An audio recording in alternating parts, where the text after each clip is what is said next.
How beneficial was being on the road the last 2 weeks for this group to kind of get a feel for themselves and obviously just depend on one another? Yeah, I think when you go on the road, you work on a bit of connection. And we are a pretty super connected team, but being able to get out there, especially Mexico, obviously another country, but really felt like another country. You didn't really know softball was starting. It was just the 4 teams there, and it was just super cool to be in a relaxed environment, but high level competition. And so I think the connection piece is something that we're benefiting from right now.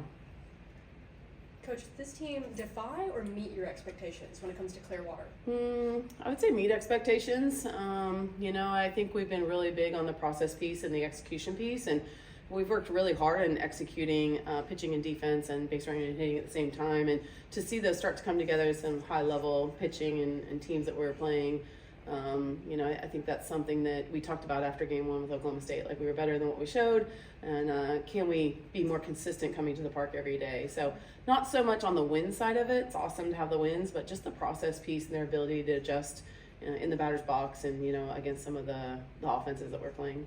The Wichita State game, how pleased were you with the response and the way they just kept playing, and obviously things came together in the end? Yeah, no, definitely. I think, you want to get challenged early on to see what you're made of. So, of course, everybody wants wins and wants a lot of runs, but the reality is when you get to the end of the season, you're going to face really good competition, and there's going to be times where you're down. And so do you know what it's like to fight? Do you know what it's like to make adjustments and stay in it? So I think that was, just really good characteristic for us to see as a coaching staff, but as a team in general.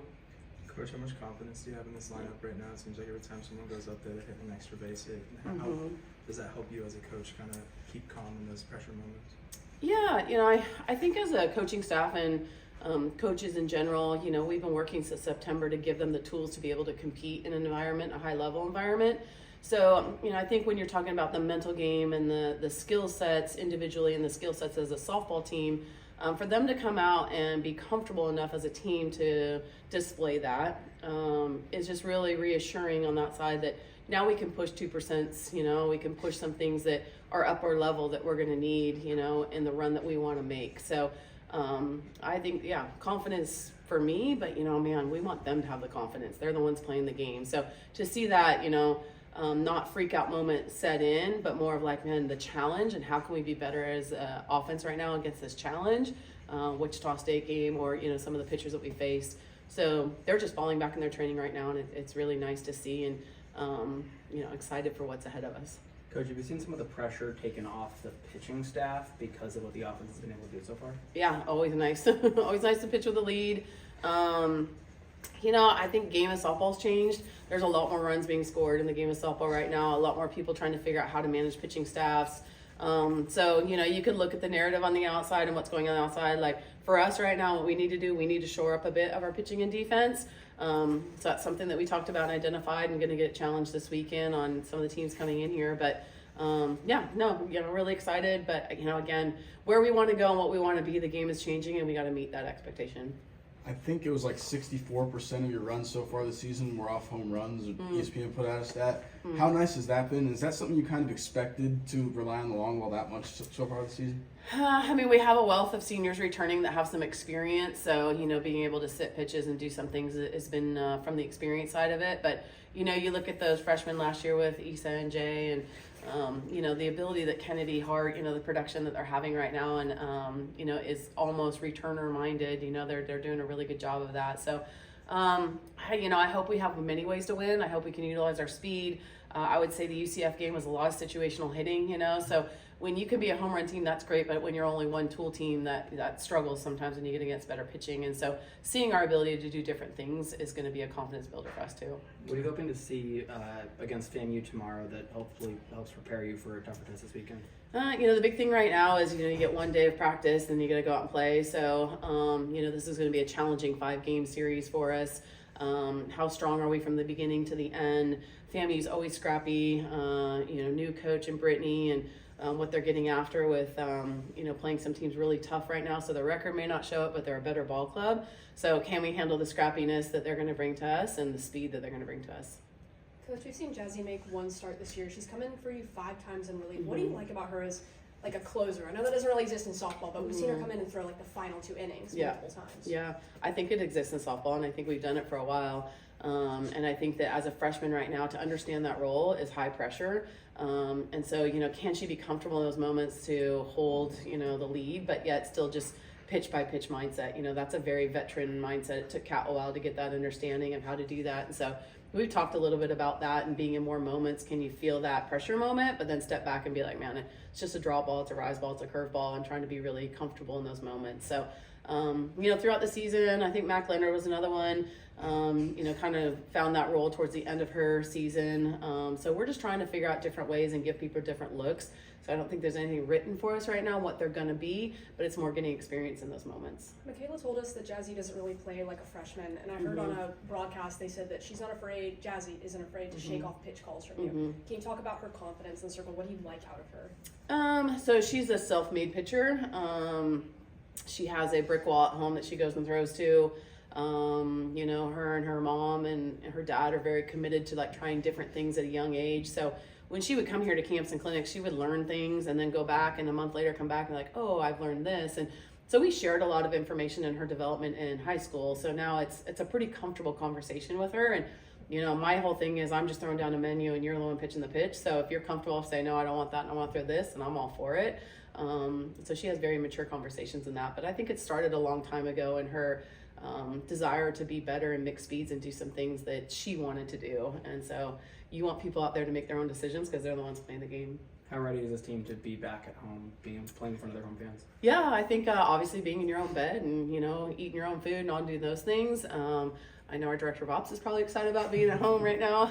So being on the road 2 weeks, but there's a special friendly confines here at the Plex, with our people. And I think we're excited for that part of it. But this team is unshakable. They've been in a lot of different situations, and I'm just excited that they can do what they do wherever they're at. So that's pretty nice. But yeah, to be here in front of our fans is pretty exciting. This tournament in particular, always early season, a chance to build. I believe you guys something like 24-3 in the Classic, and just how important is it for you guys to get that tough competition in and then to build off of it moving forward? Yeah, there's a lot of different visions for, why we play a tough schedule and the lucky opportunities we get for teams to come here and play us here. One is the national seed. You're always in a hunt for a national seed, and you've got to get those RPI games and those wins early on, so that's really important. Two is how do we grow as a team? February is a big time to figure out, especially in double headers. We're playing double dips both days. So how do you get after 14 innings a ball game and make sure that you can be the best team, on the end result of that. And I think every team is different in February than they are in May. So, can we continue to get challenged to find out areas that we need to build on so that we can get better on it and then be challenged again, which would be us going on the road, Cal or, playing Tuscaloosa or, places like that. So this is going to be hit a lot of those boxes for us. Has the hyper focus on leaving bases early impacted stolen bases so far this year nationally? And just how much of a challenge has that been to get your groove with stealing bases? Yeah, we've been lucky enough that we've been putting the ball in place, so we haven't had to rely too much on the base stealing side of it. Where in the past that's kind of been a bigger, thing for us, but will become at some point something that we talk about and getting after. Extra 60 feet is big for us, but hasn't really hit us too much in the base stealing realm. Yeah. Looking to A&M, what kind of makes them, or what do you see in them that makes them one of the best teams in the country?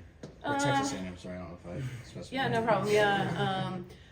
Texas A&M's returning a lot of players that have been in big games. That Texas series they had for Supers was pretty big, and you look back and they're probably having conversations about one pitch or one moment that didn't give them the win that they needed, and so they go on a mission to make sure that they take advantage of every opportunity. And I know that's what Trish is talking to them about and their staff. So they want to be challenged. They want to be challenged in different venues, so that's why they're on the schedule that they're on. We're going to face really good pitching in the circle. They have a lot of good arms. Obviously, Emily's pretty good, but they have other ones to support her in their journey where they're going power hitting, picked up some power heads, lefty, righty, and then they bring speed. So, if they're not going to hit the long ball, then they're going to go for the short game. So we've got to be prepared for it all. They were with you in Clearwater. Were you able to personally scout them? Did you have time? I know you were coaching your team, but did you have time to catch one of their games? No, sometimes they were playing before us. The way that Clearwater's set up, there's so many different parks down there. And, I think on TV you see the commercial leading to the beaches and it looks like a lot of vacation time, but it's not. There's not a lot of time to do things. And so, you got to be laser focused on your 200 feet. And right now that's FAMU for us. And, You know, if we do a good job preparing in the fall, then we can handle the day-to-day adjustments and we don't have to prep since, you know, on Monday for the teams that we're going to face. And so I think that our focus is FAM, then it'll be Southeastern, then it's going to be A&M.